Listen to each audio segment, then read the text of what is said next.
ओम नमो भगवते वासुदेवाय नमः। गुरुवार व्रत पूजा कथा में कई ऐसी बातें बताई गई हैं जिन्हें मनुष्य को ध्यान पूर्वक अपनाना चाहिए। कहते हैं जो व्यक्ति श्रद्धा भाव से गुरुवार को भगवान विष्णु की पूजा करता है और गुरुवार व्रत कथा कहता है या सुनता है, उसकी गरीबी और कष्ट को भगवान विष्णु दूर करते हैं। जीवन में सुख समृद्धि के लिए गुरुवार के दिन आप भी इस गुरुवार व्रत कथा को अवश्य सुने। बृहस्पतिवार के दिन सूर्योदय से पहले ही उठें और नित्य कर्म से निवृत्त होकर पीले रंग के वस्त्र पहने।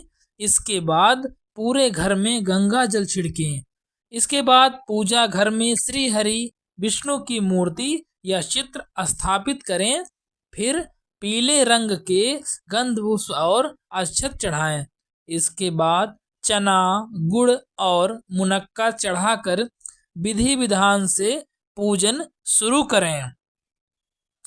भगवान विष्णु जी का जाप करें। इसके बाद व्रत कथा पढ़ें। कथा पढ़ने के बाद केले के पेड़ में जल चढ़ाएं। बृहस्पतिवार व्रत कथा इस प्रकार से है। भारतवर्ष में एक राजा राज्य करता था। वह बड़ा प्रतापी और दानी था।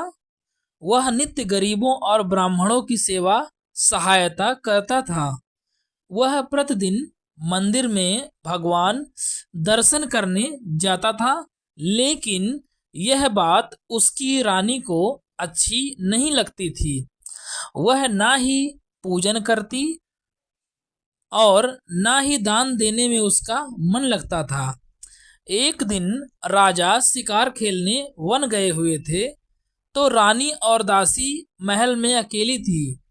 उसी समय बृहस्पति देव साधु भेष में राजा के महल में भिक्षा के लिए गए और भिक्षा मांगी, तो रानी ने भिक्षा देने से मना कर दिया।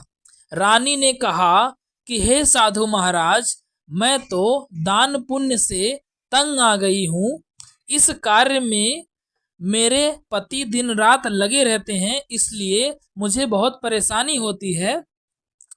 अब आप ऐसी कृपा करें कि सारा धन नष्ट हो जाए तथा मैं आराम से रह सकूं।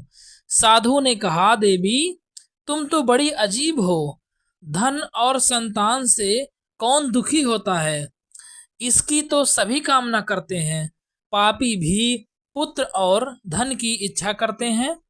अगर तुम्हारे पास अधिक धन है तो भूखे मनुष्यों को भोजन कराओ, प्याऊ लगवाओ, ब्राह्मणों को दान करो, कुआं खुदवाओ, तालाब बनवाओ, बावड़ी बाग बगीचे आदि का निर्माण कराओ।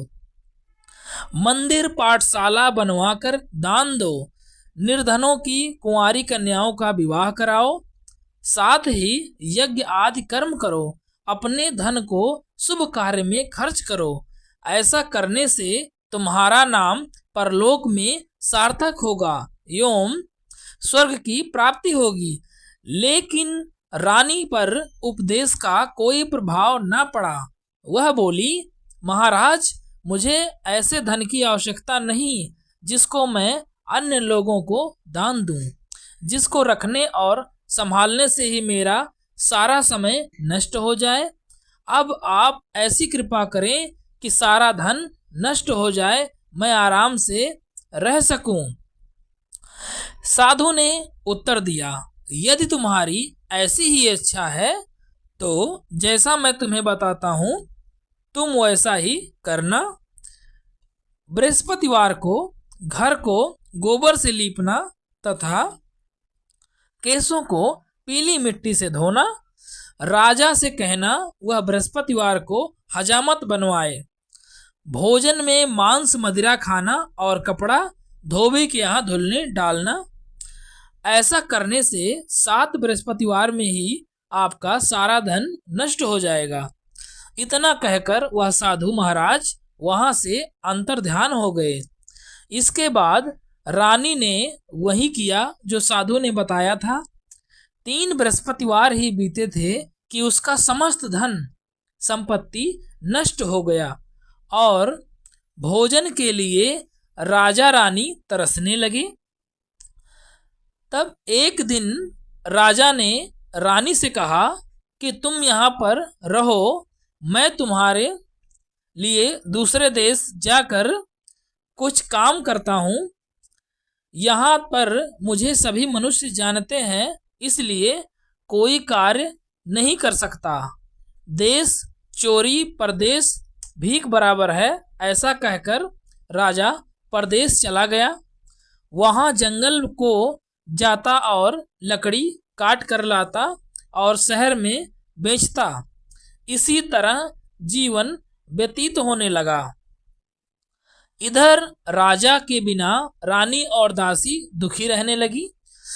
किसी दिन भोजन मिलता और किसी दिन जल पीकर ही रह जाती। एक समय जब रानी और दासियों को 7 दिन बिना भोजन के रहना पड़ा, तो रानी ने अपनी दासी से कहा, हे दासी, पास के नगर में मेरी बहन रहती है, वह बड़ी धनवान है।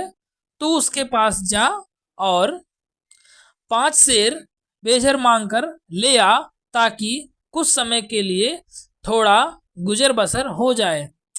दासी की बहन के पास गई। उस दिन बृहस्पतिवार था। रानी का बहन उस समय बृहस्पतिवार की कथा सुन रही थी। दासी ने रानी की बहन को अपनी रानी का संदेश दिया, लेकिन रानी की बहन ने कोई उत्तर नहीं दिया। जब दासी को रानी की बहन से कोई उत्तर नहीं मिला तो वह बहुत दुखी हुई। उसे क्रोध भी आया। दासी ने वापस आकर रानी को सारी बात बता दी। सुनकर रानी ने कहा कि हे दासी, इसमें उसका दोष नहीं है। जब बुरे दिन आते हैं तो कोई सहारा नहीं देता। अच्छे बुरे का पता विपत्ति में ही लगता है। जो ईश्वर की इच्छा होगी वही होगा। यह सब हमारे भाग्य का दोष है। यह सब कहकर रानी ने अपने भाग्य को कोसा। उधर रानी की बहन ने सोचा कि मेरी बहन की दासी आई थी, लेकिन मैं उससे नहीं बोली, इससे वह बहुत दुखी हुई होगी। कथा सुनकर और पूजन समाप्त कर वह अपनी बहन के घर गई और कहने लगी, हे बहन, मैं बृहस्पतिवार का व्रत कर रही थी। तुम्हारी दासी गई, लेकिन जब तक कथा होती है तब तक ना उठते हैं और ना बोलते हैं, इसलिए मैं नहीं बोली। कहो दासी, क्यों गई थी? रानी बोली, बहन, हमारे घर अनाज नहीं था। ऐसा कहते हैं। रानी की आंखों में आंसू भर आई। उसने दासियों समेत 7 दिन तक भूखा रहने की बात भी अपनी बहन को बता दी। इसलिए मैंने दासी को तुम्हारे पास 5 सेर बेझर लाने के लिए भेजा था। रानी की बहन बोली, बहन देखो, बृहस्पतिवार देव सबकी मनोकामना पूर्ण करते हैं। देखो, शायद तुम्हारे घर के अंदर अनाज रखा हो। पहले तो रानी को विश्वास नहीं हुआ, परंतु बहन के आग्रह करने पर उसने दासी को अंदर भेजा। दासी घर के अंदर गई तो वहां पर उसे एक घड़ा बेझर से भरा मिल गया। उसे बड़ी हैरानी हुई। उसने बाहर आकर रानी को बताया। दासी रानी से कहने लगी, हे रानी, जब हमको भोजन नहीं मिलता तो हम व्रत ही तो करते हैं, इसलिए क्यों ना इनसे व्रत और कथा की विधि पूछ ली जाए। हम भी व्रत किया करेंगे। दासी के कहने पर रानी ने अपनी बहन से बृहस्पतिवार व्रत के बारे में पूछा। उसकी बहन ने बताया, बृहस्पतिवार के व्रत में चने के दाल, गुड़ और मुनक्का से विष्णु भगवान का केले के वृक्ष की जड़ में पूजन करें तथा दीपक जलाएं और कथा सुनें। उस दिन एक ही समय भोजन करें। भोजन में पीले खाद्य पदार्थ का सेवन जरूर करें। इससे गुरु भगवान प्रसन्न होते हैं, अन्न, पुत्र और धन का वरदान देते हैं, साथ ही सभी मनोकामनाएं पूर्ण करते हैं। व्रत और पूजन की विधि बताकर रानी की बहन अपने घर लौट गई। रानी और दासी दोनों निश्चय ही बृहस्पति देव भगवान का पूजन करने लगे। 7 रोज बाद जब बृहस्पतिवार आया तो उन्होंने व्रत रखा। घुड़साल में जाकर चना और गुड़ बीन लाई तथा उसकी दाल से केले की जड़ तथा विष्णु भगवान का पूजन किया। अब पीला भोजन कहाँ से लाए? दोनों बड़ी दुखी हुए, परंतु उन्होंने व्रत किया था, इसलिए बृहस्पति देव भगवान प्रसन्न थे। एक साधारण व्यक्ति के रूप में वे 2 थालों में पीला भोजन लेकर आए और दासी को देकर बोले, हे दासी, यह भोजन तुम्हारे और तुम्हारी रानी के लिए है, इसे तुम दोनों ग्रहण करना। दासी भोजन पाकर बहुत प्रसन्न हुई। उसने रानी से कहा, चलो रानी जी, भोजन कर लो। परंतु रानी को भोजन आने के बारे में भी कुछ नहीं पता था, इसलिए उसने कहा, जा तू ही भोजन कर, क्योंकि तू व्यर्थ में हमारी हंसी उड़ाती है। तब दासी ने कहा, एक व्यक्ति भोजन दे गया है। तब रानी ने कहा, वह व्यक्ति तेरे लिए ही भोजन दे गया है, तू ही भोजन कर ले। तब दासी ने कहा, वह व्यक्ति हम दोनों के लिए 2 थालों में सुंदर पीला भोजन दे गया है, इसलिए मैं और आप दोनों ही साथ भोजन करेंगे। यह सुनकर रानी बहुत प्रसन्न हुई और दोनों ने गुरु भगवान को नमस्कार कर भोजन किया। उसके बाद से वे प्रत्येक गुरुवार को भगवान का व्रत और पूजन करने लगी। बृहस्पतिवार भगवान की कृपा से उनके पास धन हो गया, लेकिन रानी फिर पहले की तरह आलस्य करने लगी। तब दासी बोली, देखो रानी, तुम पहले भी इस प्रकार आलस्य करती थी, तुम्हें धन के रखने में कष्ट होता था, इस कारण सब धन नष्ट हो गया। अब गुरु भगवान की कृपा से धन मिला है तो उसे फिर से आलस्य होता है। बड़ी मुसीबतों के बाद हमने यह धन पाया है, इसलिए हमें दान पुण्य करना चाहिए। अब तुम भूखे मनुष्य को भोजन कराओ, उनके लिए पानी पीने की व्यवस्था करो, ब्राह्मणों को दान दो, कुआं, तालाब, बावड़ी और बाग बगीचे आदि का निर्माण कराओ, मंदिर, पाठशाला और धर्मशाला बनवाओ और गरीब कन्याओं को उनकी शादी विवाह के लिए धन अपना उसमें खर्च करो।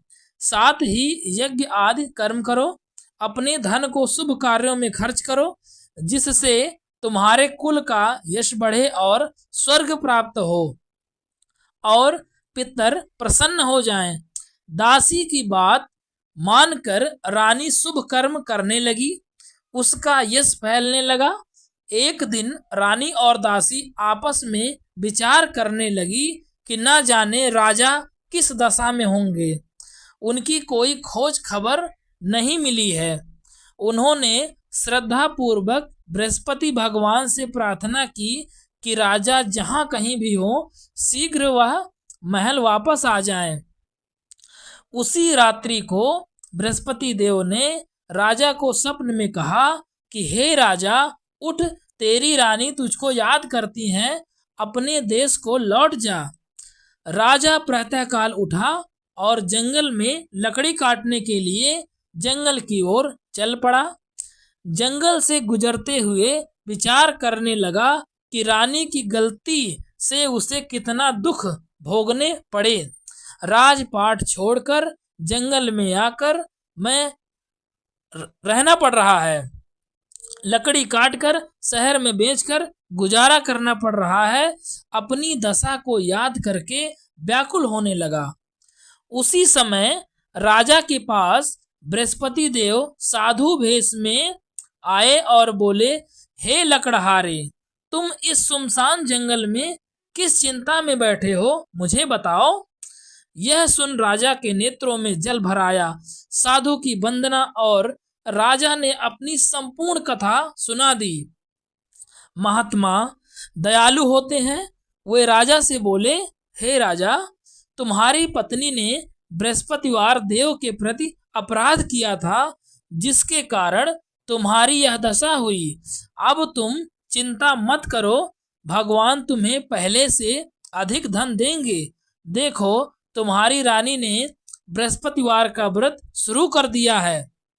अब तुम भी बृहस्पतिवार व्रत में चने की दाल, गुड़ और मुनक्का से विष्णु भगवान का केले के वृक्ष की जड़ में पूजन करो तथा दीपक जलाकर कथा सुनाओ।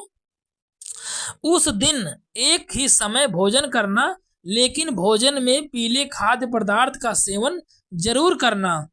भगवान तुम्हारी सब मनोकामना को पूर्ण करेंगे। साधु की बात सुनकर राजा बोले, हे प्रभु, लकड़ी बेचकर तो इतना पैसा भी नहीं बचता जिससे भोजन के उपरांत कुछ बचा सकूं। मैंने रात्रि में अपनी रानी को व्याकुल देखा है। मेरे पास कोई साधन नहीं जिससे उसका समाचार जान सकूं। फिर मैं कौन सी कहानी कहूं, यह भी मुझको मालूम नहीं। साधु ने कहा, मन में बृहस्पतिवार भगवान की पूजन व्रत का निश्चय करो, वे स्वयं तुम्हारे लिए राह बना देंगे। बृहस्पतिवार के दिन तुम रोजाना इसी तरह लकड़ियां लेकर शहर में जाना। तुम्हें रोज से 2 गुना धन मिलेगा, जिससे तुम भली भांति भोजन कर लोगे तथा बृहस्पतिवार देव की पूजा का सामान भी आएगा। राजा ने ऐसा ही किया और उसको मनोवांछित फल की प्राप्ति हो गई। इस प्रकार जो भी यह कथा पढ़ता या सुनता है, उसके सभी मनोरथ पूरे होते हैं। इसी कामना के साथ मैं यही आशा करता हूँ कि भगवान बृहस्पति सबका कल्याण करें और सभी के घर में धन धान्य की पूर्ति हो। ओम नमो भगवते वासुदेवाय नमः।